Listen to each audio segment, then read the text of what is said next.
গভীর অন্ধকার রাত, চারদিকে শুনশান নীরবতা। হঠাৎ করেই গ্রামের একটি বাড়ির আঙিনা থেকে ভেসে এলো শোরগোল। মোবাইলের আলো আর টর্চের লাইট আম গাছের দিকে পড়তেই আটকে উঠলেন সবাই। গাছের মগডালে নিঃশব্দে ঝুলছেন এক তরুণী। ঘটনাটি কুড়িগ্রামের ফুলবাড়ী উপজেলার বড়ভিটা ইউনিয়নের জেলেপাড়া গ্রামে।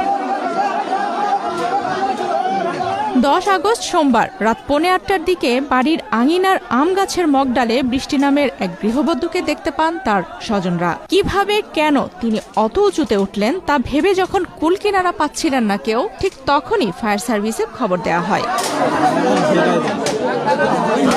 খবর পাওয়ার সাথে সাথেই ঘটনাস্থলে পৌঁছায় ফুলবাড়ী ফায়ার সার্ভিসের একটি চৌকস টিম।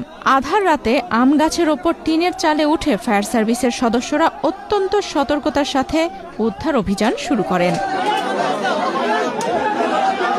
ভিডিওতে দেখা যায় টিনের চালের ওপর দাঁড়িয়ে ফায়ার সার্ভিসের সদস্যরা গাছ থেকে অবচেতন অবস্থায় ওই নারীকে টেনে নামাচ্ছেন এবং নিচে দাঁড়ানো স্থানীয়দের সহায়তায় নিরাপদে মাটিতে নামিয়ে আনছেন। প্রায় 10 মিনিটের এক রোমাঞ্চকর অভিযানের পর অবশেষে নিরাপদে উদ্ধার করা হয় ওই নারীকে। উদ্ধার হওয়া তরুণী বৃষ্টি আক্তার ওই এলাকার মোহাম্মদ জিলহানির স্ত্রী। উদ্ধারের সময় তিনি সম্পূর্ণ অচেতন অবস্থায় ছিলেন। তবে রাতের আধারে ঠিক কী কারণে এবং কিভাবে তিনি গাছের মগডালে উঠলেন সে বিষয়ে তার পরিবারের তরফ থেকে এখনো স্পষ্ট কিছু জানা যায়নি। ঘটনাটি ঘিরে পুরো এলাকায় রহস্য ও চাঞ্চল্যের সৃষ্টি হয়েছে। ঘন ধান পুষ্প ভরা আমাদেরই বসুন্ধরা। স্যার, আমাদের খেলার মাঠের দেয়াল ভাঙতে এসেছে। এটা আমাদের খেলার মাঠ।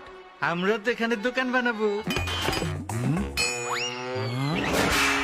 কেমন দেয়াল? দেশের 1 নম্বর সিমেন্ট বসুন্ধরা সিমেন্টই তৈরি। দেশের 1 নম্বর সিমেন্ট বসুন্ধরা সিমেন্ট, প্রজন্মের বন্ধন।